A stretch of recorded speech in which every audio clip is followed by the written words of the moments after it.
Ito ay alamat ng isang dalaga na pinagkalooban ng iba't ibang uri ng kapangyarihan. Natupad ang lahat ng kanyang kahilingan nang makuha niya ang 7 tagapagtanggol ng Suzaku. Ang alamat ay isang orasyon.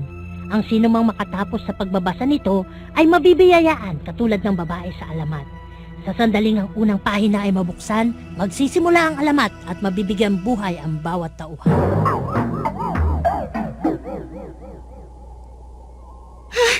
Double cheeseburger! Chocolate, vanilla with raisin at strawberry flavored ice cream! Special katsudon galing sa Umura. Lahat ng paborito ko nandito. Hali kayo, lumapit kayo sa akin. Lapit na! Nang makain ko na kayong lahat. Simulan ng pag-atake! Ha?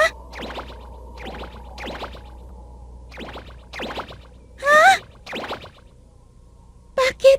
Nawala! Tama na yan, Miyakayuki. Ha? Isa kang mag-aaral at naghahanda para sa malaking pagsusulit. Hindi mo kailangan kumain. Oo nga, kailangan mo mag-aral. Sige na, mag-aral ka na. 4 times x multiplied by 3 times y is... Anong sagot? Sinong sumulat ng Ibong Adarna? I want him to do his best. Isali nyo nga ito sa Pilipino. Gusto kong ikaw ang sumagot nito sa akin, Miyaka. Ibalik mo sa akin ang pagkain ko! Miyaka, nakikilala mo ba yung hinampas mo ng mesa? Si Mr. Lino? Correct! Miyaka! Po, Doon ka muna sa labas, dala yung mesa mo! I want him to do his best. Isalin ito sa Pilipino.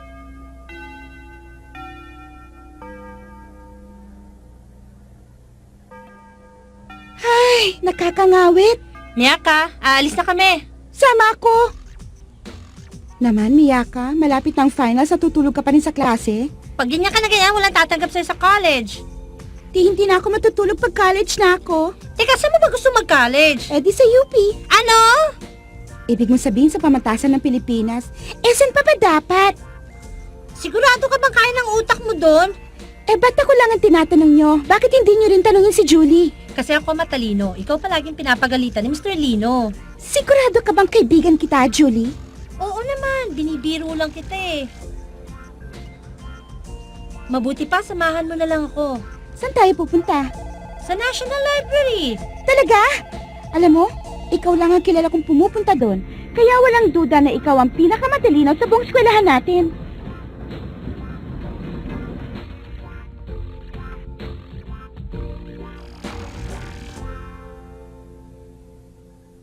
Wow! Ang laki naman! Ang National Library ba ang national building ng bansa natin? Hoy, Julie! Tumawa ka naman! Pinag-isipan ko pa yon!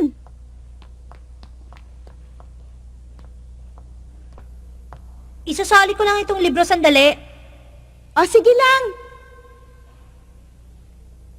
Ano ba to? Ninenervyos ako kapag pumapasok sa building na may pangalang national. Kaya mo yan! Tatagan mo ang loob mo! Ha? Nagtitinta din pala sila ng mga inumin dito. Ang ingay ko, dapat sa isip ko lang. Baka isipin nila ngayon lang ako nakakita ng vending machine. Alin kaya dito ang pipiliin ko? Ha?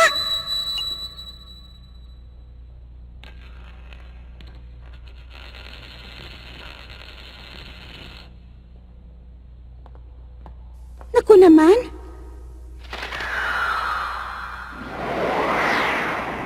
Ha? Ano yan?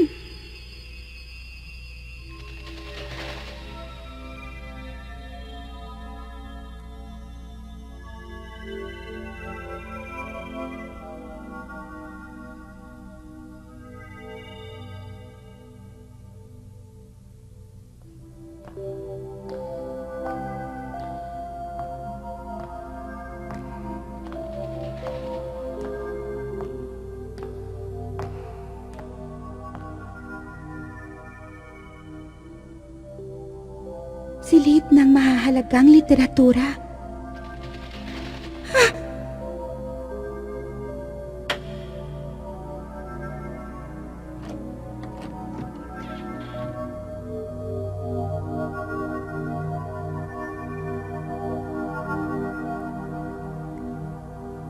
Miyaka!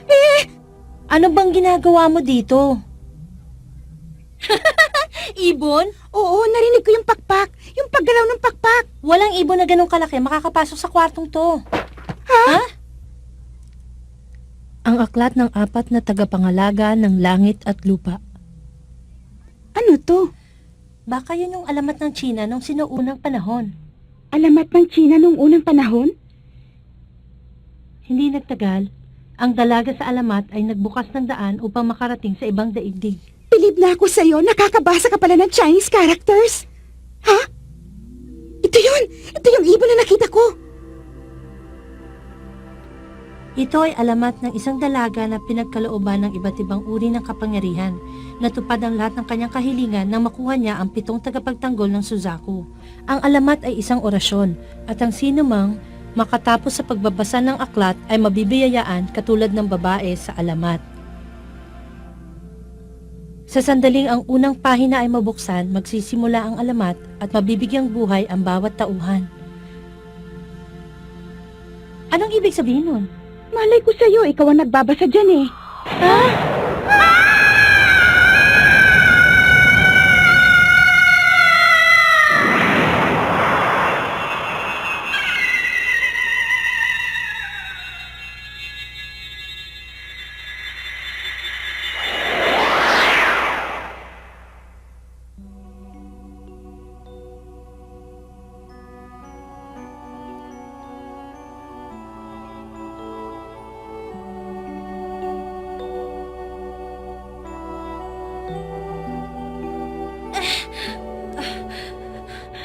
Ano bang nangyari sa atin? Julie, okay ka lang ba? Ha?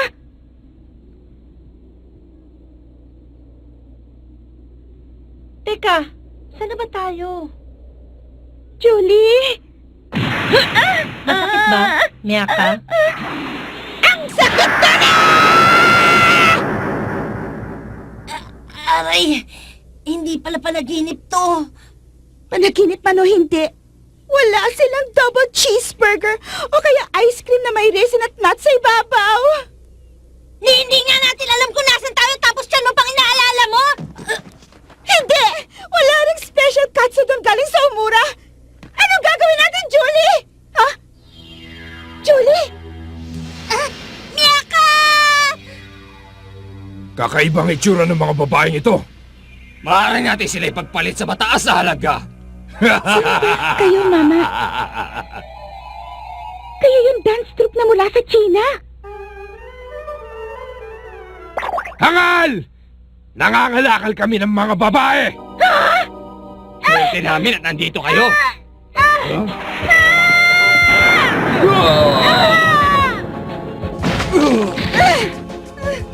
Yaka! Sige na, Julie! Takbo na! Tingnan natin ngayon ang tigas mo! Ah! Ah! Ah! Tama na. Ikaw na naman! Ah!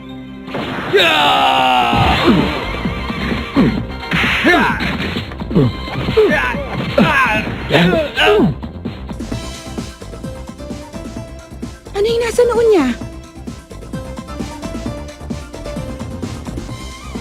May nakasulat? May nakasulat sa noon niya.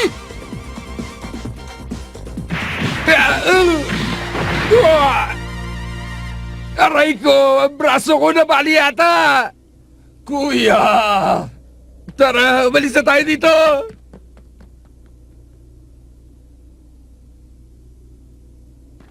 Ano? Nasaktan ba kayo? Ha? Maraming salamat sa tulong mo.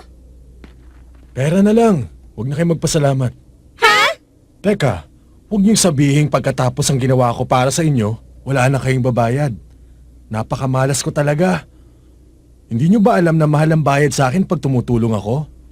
Hindi naman namin hiningi ang tulong mo ah. Baka may pera ko dito. Wala akong panahon para sa mga pulubing tulad niyo. Paalam! Sandali! Huwag kang umalis! Ano bang lugar to? Ha? Ito yung... Parehong... Walang liwanag. Miyaka!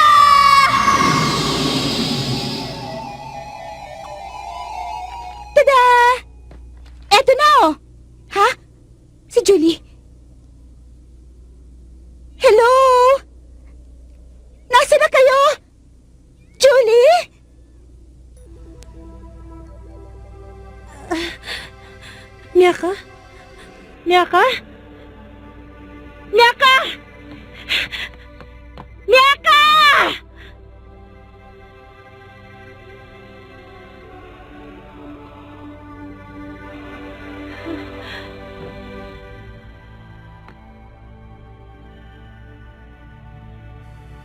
Nang tangkain ng dalaga na iligtas ang kanyang kaibigan sa kamay ng mga nangangalakal na babae, isang binata na may marka ng halimaw sa kanyang noo ang dumating at tumulong sa kanila. Ha? Marka ng halimaw sa kanyang noo? Imposible! Nakasulat dito ang nangyari sa amin kanina. Paano nangyari yun?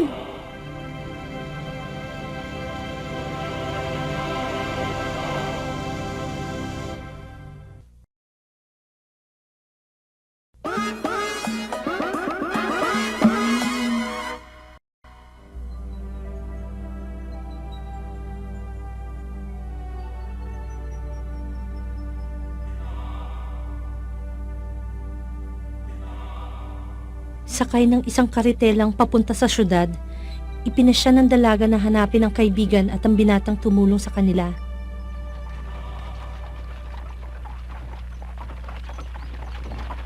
Oh!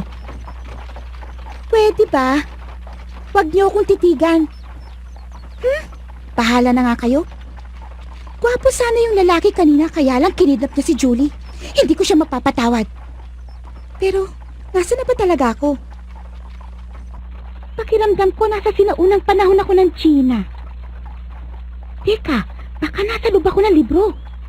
Posible kaya yun? Ha? Ang ganda! Parang eksena sa pelikula. Bilib na talaga ako.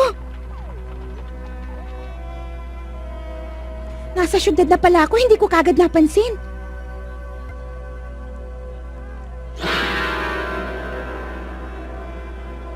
Ha? Ayun siya! Huli ka! Dito na lang ako. Salamat ha! Oh? Sino yun? Excuse me po. Excuse me.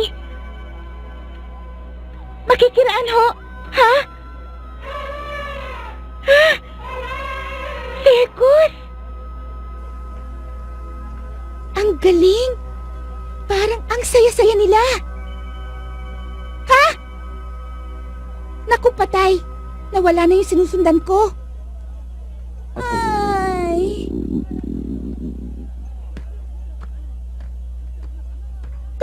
Gutom na ako.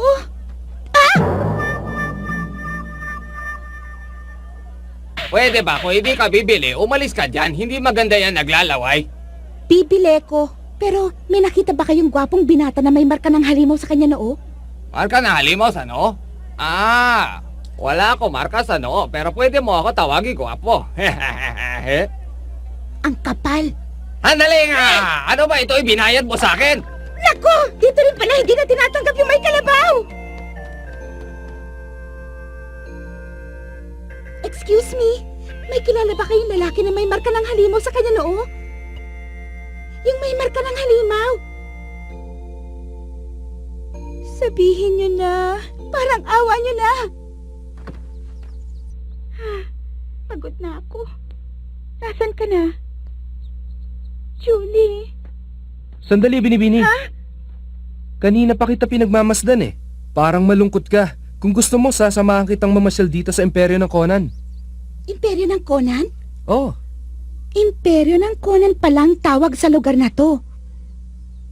Teka! Niyayaya ba niya ako mag-date kami? Tama! Narinig ko niyaya niya ako. Ngayon lang nangyari sa akin to. Pagkakataon ko na to. Ngayon masasabi ko isa na akong ganap na dalaga dahil man nagkagusto na sa akin. Pero sandali, hindi ako pwedeng umuo kagad. Baka isipin niya madali akong makuha. Konting pakikpot niya ka. Hindi pwede. May hinahanap kasi akong tao kanina pa eh. ganun ba? Sandali! Taong may marka ng halimaw sa kanyang noo? Oo, kilala mo ba siya? Alam mo ba yung taong hinahanap mo ay kaibigan ko? Talaga? Dadalhin kita sa kanya. Sige!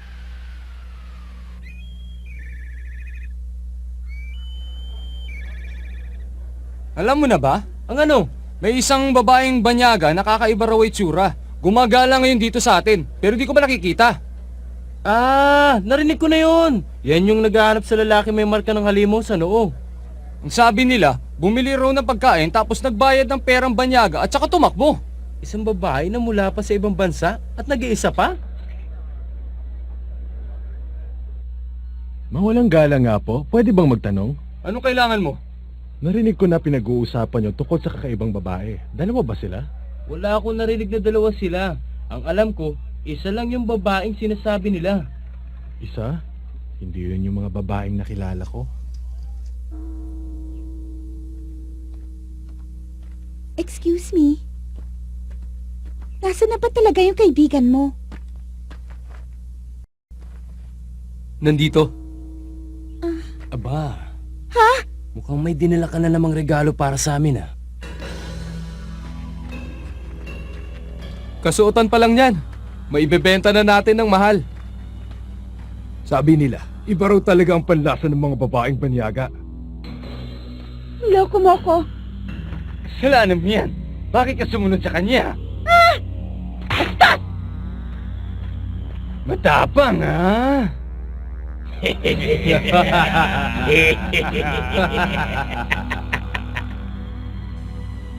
Hanggang dito ba naman sa sinaunang China may mga siga pa rin? Baka mapagalitan ako pag pinatulang to itong mga to. Teka, wala na nga pala ako sa eskwelahan ngayon. Hindi na nila mababawas sa grade ko sa conduct. Okay? Hoy! Mga pangkis ng hilaw! Nakikita niyo ba itong marka ng BCG sa braso ko? Alam niyo ba kung paano ko ito nakuha? Nilabanan ko ang pinakamabangis na hayop sa aming bayan at tatalo ko siya. Dahil kanina niyo pa ako iniinis, gagawin ko sa inyo ang ginawa ng paborito kong wrestler na napanood ko sa cable TV. Pinag-aralan ko yung mabuti, kaya humanda kayo, iiyak kayo pabalik sa mga nanay niyo. Etong una! Western Lariat!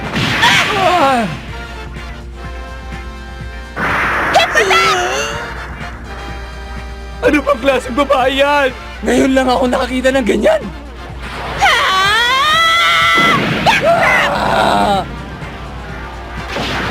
Splash Mountain 95! Natalo ko sila. Pwede ko nang ka-tag team si Undertaker sa wrestling.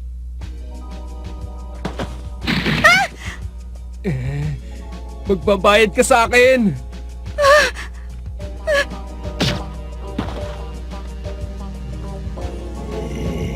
Wag! Saklolo! Tulungan niyo ako! Wag! Aray! Sino ka ba? Apat kayong lalaki. Laban sa isang babae. Mali. Dahil hindi patas ang laban. Nang malagay sa panganib ang buhay ng dalaga, muling dumating ang lalaking may marka ng halimaw sa noo. At tinalo ang mga masasamang loob.